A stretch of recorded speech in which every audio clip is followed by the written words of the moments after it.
हम 5 साल के थे तो हमारे पिताजी हमें स्कूल में जमा कराने ले गए। जमा कराने? पहले जमा ही होते थे, कॉन्वेंट कल्चर अब है ना, एक फादर घर में। बारीक है दिनेश। एक स्कूल में ट्यूशन, हमारे ज़माने में ऐसा नहीं था। बगीचे में हमारा स्कूल होता था, ऐसे मास्टर जी बैठे हुए, ऐसे हम खड़े, ऐसे हमारे पिताजी खड़े। तो मास्टर साहब ने पिताजी से पूछा किसका लड़का है, तो मेरे पिताजी इमोशनल हो गए, बोले मास्टर साहब आपका ही है। मैं सही बताता हूँ। अब हम टेंशन में, जिसको हम 5 साल से बाप समझ रहे हैं वो तो अपना है नहीं। मैं जिसे आमंत्रित कर रहा हूं वो भी बंबई से आया है, एक ऐसा कवि जो आनंद पैदा करता है। मैं जानता हूं यहां जो 2-4 कुर्सियां खाली बच गई हैं वो भी तालियां बजाएंगे उसके लिए। दिनेश बावरा यहां है। किसी कवि के सफल होने के लिए पागल होना पहली जिम्मेदारी है, वो ऑलरेडी है। एक बार जोरदार तालियों के साथ उसका स्वागत करिएगा।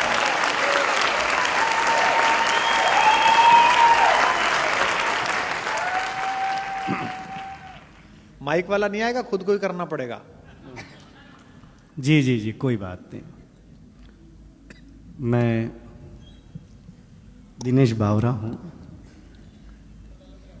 कल ही मैंने फ्लैट लेने को सोचा था दिल्ली में। कुमार विश्वास जी ने इतना ज्ञान दे दिया कि कैंसिल करना के सोच लिया भाई साहब। अब मतलब हद है, कोई बात नहीं लेना, अच्छी बात है। मैं माइक सेट कर लूँ पहले? नहीं, बहुत अच्छा है। ये एक समस्या बीच में जो ये फोकस लाइट है, हाँ, ये थोड़ी कम कर दो तो अच्छा लगेगा। हम लोग यूपी से आए हैं, इतनी लाइट का अभ्यास नहीं है हमें। अभ्यास कर लीजिए, नहीं तो बुलडोजर चल सकता है।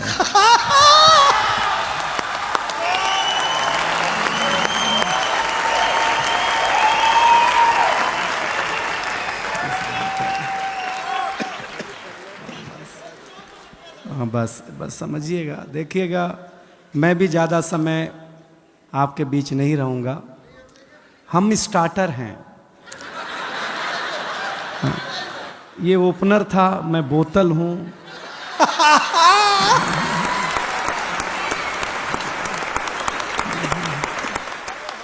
ये प्लेट हैं, ऐसे ही है सब मामला।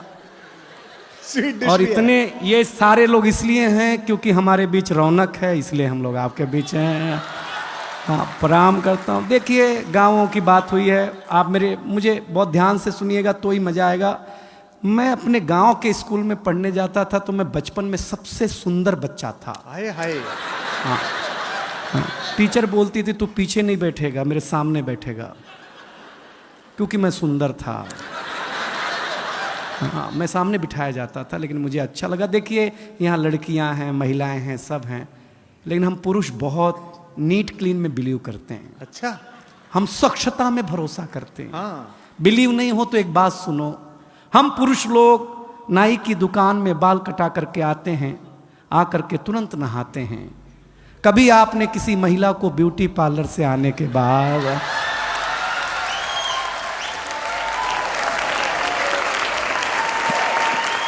अगर मुंह धोते हुए भी देखा हो? हम पुरुष लोग हैं, स्वच्छता में भरोसा रखते हैं। कोई टेंशन नहीं लीजिएगा, गांव की बात हुई है तो मैं गांव की बात सुना दूंगा। देखिए, एक जानकारी दूं, इस दुनिया में फीमेल को बातचीत में अगर कोई हरा सकता है बोलने में, तो वो आरजे। महिलाओं से भी ज्यादा बोलने का काम अगर कोई करता है। और फीमेल आरजे को तो एक सुविधा है कि वो बिना मेकअप के भी ड्यूटी पे जा सकती हैं। बोलना ही है ना भाई, उसमें क्या बात है यार। लेकिन बहुत ताली वाली मत बजाइए, इज्जतदार घराने के लोग हैं आप, कोई टेंशन लेना मत। मैं बहुत जल्दी शुरू, देखिए हम 5 साल के थे। नहीं मत बजाओ, कहाँ चिंता कर रहे हो, हम कर रहे हैं। हम 5 साल के थे तो हमारे पिताजी हमें स्कूल में जमा कराने ले गए। जमा कराने, पहले जमा ही होते थे, कॉन्वेंट कल्चर अब है ना, एक फादर घर में। बारीक है वो दिनेश। एक स्कूल में ट्यूशन, हमारे जमाने में ऐसा नहीं था। बगीचे में हमारा स्कूल होता था, ऐसे मास्टर जी बैठे हुए, ऐसे हम खड़े, ऐसे हमारे पिताजी खड़े। तो मास्टर साहब ने पिताजी से पूछा किसका लड़का है? तो मेरे पिताजी इमोशनल हो गए, बोले मास्टर साहब आपका ही है। मैं सही बताता हूं, अब हम टेंशन में, जिसको हम 5 साल से बाप समझ रहे हैं वो तो अपना है नहीं। सही बता रहे हैं आपको। मास्टर ने पहले दिन ही ब्लैक बोर्ड पे लिखा हिंदी, हिंदी के बगल में एक बिंदी लगाई। हमने मास्टर से पूछा ये बिंदी क्या है? बोले अनुस्वार है। हमने कहा सर रविवार सुना, सोमवार सुना, मंगलवार सुना, ये अनुस्वार? बोले ये हिंदी का श्रृंगार है। हम घर आए तो हमारी चाची ने बड़ा सा अनुस्वार लगा रखा था। हमने चाची से पूछा ये क्या है? चाची ने बोला बेटा ये चाचा हैं। हमने कहा चाचा है? हम कंफर्म करने के लिए भाभी के पास गए। हमने कहा भाभी ये कौन है? बोले बाबू ये भैया हैं। मैडम हमारा माथा खराब हो गया। हम शाम को वॉश बेसिन में मुंह धो रहे थे तो देखा चाचा नल की टोंटी से चिटका हुआ है।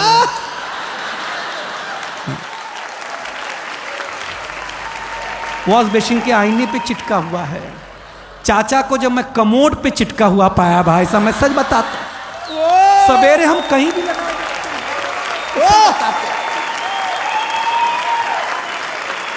ये हमारी क्या मार्केट वैल्यू है यार।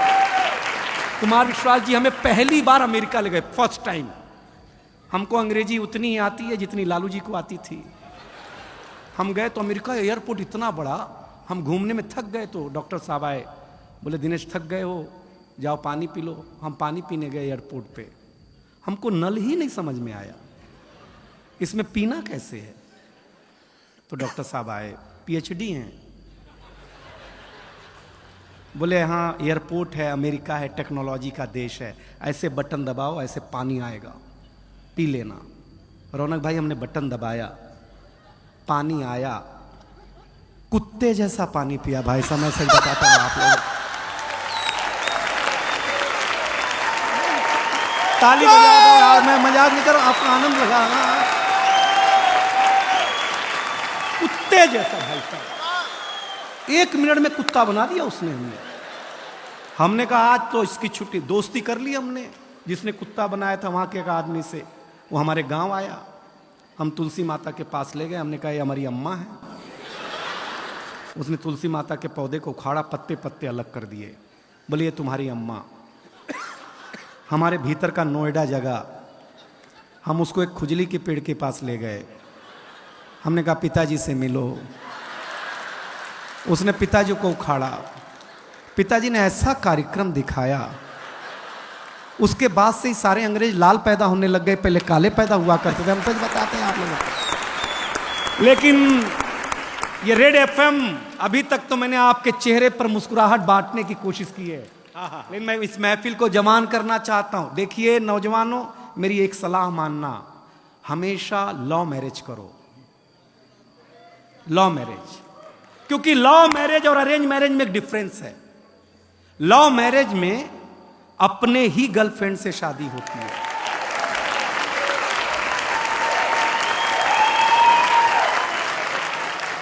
अरेंज मैरिज में भगवान जाने किसकी मत्थे आ जाए। लव मैरिज करो। खुसरो लिखता है जिहाल मिस्की मुकुंद तगाफुल, दुराए नैना बनाए बतियां, किताबे हिजरा न दार मैजा न ले हूं काहे, लगाए छतियां सखी पिया को जो मैं न देखूं तो कैसे काटूं अधेरी रतियां, जिसे पड़ी है जो जा बतावे पिया रे पी को, हमारी बतियां न नींद नैना न अंग चैना, न आ पाए न भेजे पतियां। ये इश्क है, समझ में आया? हाँ बस, पेमेंट एक बार की है। हाँ हाँ ठीक। अरे वंस मोर सुनाते हैं, हमको एक ही पैक में चढ़ जाती है। देखिए आप मेरे लायक हो रहे हैं, लेकिन हुए नहीं है, क्योंकि ये कविता का रंग जब हरिवंश राय बच्चन की कलम में उतरा तो उन्होंने लिखा, रंग बरसे भीगे चुनर वाली। ये रंग आस्था की चौखट पर आया तो मीरा ने गाया, श्याम पिया मोरी रंग दे चुनरिया, ऐसी रंग दे कि रंग ना ही छूटे रामा, धोबिया धोए चाहे सारी उमरिया। ये रंग फिल्मी पर्दे पर आया तो सुनील दत्त साहब ने कहा कि रंग और नूर की बारात किसे पेश करूं, ये मुरादों की हंसी रात किसे पेश करूं। ये रंग शायरी में आया तो शायर ने लिखा, इसी रंग रंग में रंग है, तुझे रंग रंग में रंग दिया, मेरा रंग आया है रंग पर, तेरा रंग चढ़ के उतर गया। ये रंग कविता में आया तो कवि ने लिखा, इस रंग बदलती दुनिया में मैं रंग बेचता हूं। और ये रंग जब 18 साल के नौजवान के सर चढ़ करके बोला तो गली गली में भगत सिंह ने गाया, मेरा रंग दे बसंती चोला माए।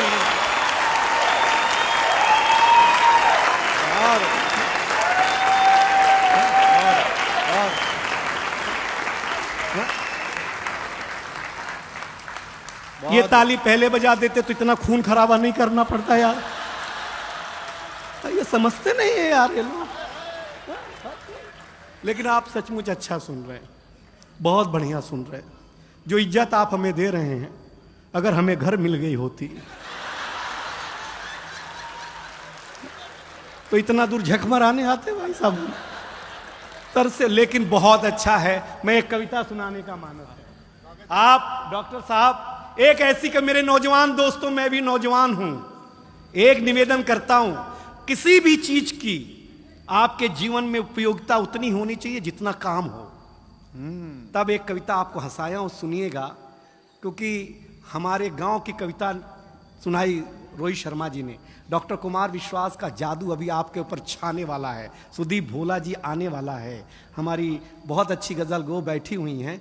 तब एक कविता बिना भूमिका के, क्योंकि आप सबसे बुद्धिमान जनता है दिल्ली की और सबसे बुद्धिमान कवि आपके सामने खड़ा है। इन दोनों के बीच में मैं क्लास टीचर की भूमिका नहीं निभाना चाहता, हम दोनों बराबरी के हैं। तब कविता शुरू करना चाहता हूं। सूरज तेजी से ढल रहा है, रेड एफएम के श्रोताओं, दिल्ली वालों, सूरज सुन लेना। अब तक मैंने आपको कोलाहल में सुनाया, अब मैं आपको पिन ड्रॉप साइलेंट में देखना चाहता हूं, क्या सुनते हैं कविता। सूरज तेजी से ढल रहा है, जमाना रोज बदल रहा है। एक फकीर ने टीवी पे प्रवचन देते हुए कहा कि अगर आप मोह माया से दूर रहना चाहते हैं तो मुझे लाइक कीजिए और साथ में मेरा यूट्यूब चैनल सब्सक्राइब कीजिए। सूरज तेजी से ढल रहा है, जमाना रोज बदल रहा है। एक संत ने टीवी पे प्रवचन देते हुए कहा कि अगर आप मोह माया से दूर रहना चाहते हैं तो मुझे लाइक कीजिए, साथ में मेरा यूट्यूब चैनल सब्सक्राइब कीजिए। आज नहीं तो कल होना चाहता है, हर कोई वायरल होना चाहता है। पहले मेरा बच्चा घर से बाहर जाता था तो मेरा जी घबराता था, घड़ी पे नजर रहती थी, समय पे नहीं आता था तो मैं पड़ोस में पूछने चला जाता था। लेकिन अब मैं लाचार हूँ, बेकार हूँ, क्योंकि खुद के ऊपर खुद का बस नहीं चल रहा है।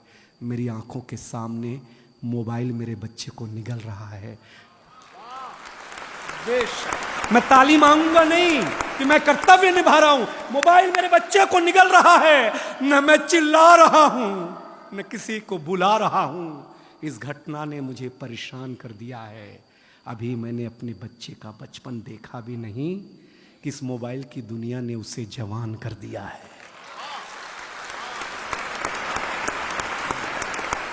ये मोबाइल बिल्कुल नहीं मांगूंगा पीछे वालों कविता, आपके घर की त्रासदी गा रहा हो तो त्रासदी की पीड़ा मेरे तक पहुंचाना। ये मोबाइल जिसका भी आविष्कार है उसका सम्मान है, क्योंकि इसका हमारे जीवन में बड़ा योगदान है। लेकिन इसके भीतर के कुछ आविष्कारों ने हमें भोगी बना दिया है। शरीर तो शरीर, मनोरोगी बना दिया है। इसने हमारा सुकून छीना है। एक पंक्ति पढ़ रहा हूं आपके चौखट के भीतर के परिवार में, अगर घटता हो तो बताना। इसने हमारा सुकून छीना है, इसने हमारा सुकून छीना है, हमारा साकार छीना है। इसने हमारा सुकून छीना है, हमारा संस्कार छीना है। एक साथ बैठ करके बतियाने वाला परिवार छीना है। इसने छीना है नई किताब की सुगंध को। इसने छीना है नई किताब की सुगंध को, इसने छीन लिया है निमंत्रण पत्र पर हल्दी की गंध को। वाह वाह इसने छीन लिया डॉक्टर साहब निमंत्रण पत्र पर हल्दी की गंध को। इसने घूंघट छीना है, हर रात छीना है, चैट की आड़ में संवाद छीना है। पढ़े लिखे लोगों जरी दो पंक्ति समझ जाना तो बताना, चैट की आड़ में संवाद छीना है। आप कहेंगे कि ये सब नुक्ता चीनी है, लेकिन भाई साहब कलेजे पे हाथ रख करके सोचेंगे तो कलेजा फट जाएगा, क्योंकि इसने आपके जीवन जीने का आधार अर्थात उत्सुकता छीनी है। इस दुनिया ने, अगली पंक्ति आ रही है, संभाले रेड एफएम की जनता, इस दुनिया ने कुछ अजीब सा परोसा है। आज हमें गुरु से ज्यादा गूगल पे भरोसा है। आज हमें गुरु से ज्यादा गूगल पे भरोसा है। गूगल पे भरोसा, ये जो विज्ञान है, इसके पास शरीर के रोगों का समाधान है, ना आत्मा का नाद है, न सुकून की बोली है। सुलाने के लिए तो बहुत कुछ है इसके पास, लेकिन जगाने के लिए नहीं, एक छोटी सी गोली है। हाँ। और अंतिम 4 पंक्तियों में मुझे विदा करें, जगाने के लिए नहीं। अगर इस दुनिया से आप चाहते हैं खुद को बचाना, तो ज़्यादा नहीं, इस दुनिया से थोड़ा दूर होगा जाना, वरना जिंदगी के मखमली एहसास खो देंगे, हरे भरे जज्बात खो देंगे। अब ये निर्णय आपका है कि आपको कैसे रहना है, कैसे जीना है। इन घर में एक बार बैठ करके जरूर सोचिएगा कि इस मोबाइल की दुनिया ने आपसे क्या क्या छीना है। अंतिम निवेदन अच्छा लगे तो ये पूरा संसार मुझे हाथ उठाकर ताली देगा, ये दावा है। अंतिम निवेदन इतना है कि अपने नौजवानों, मेरे मित्रों, मेरे भारतवासियों, अपने हौसले को बुलंद करना सीखिए। मोबाइल चलाना तो सीख लिया है, थोड़ी देर बंद करना सीखिए। बहुत अच्छा, क्या बात है, वाह वाह, क्या बात है, वाह। दिनेश बहुत अच्छे।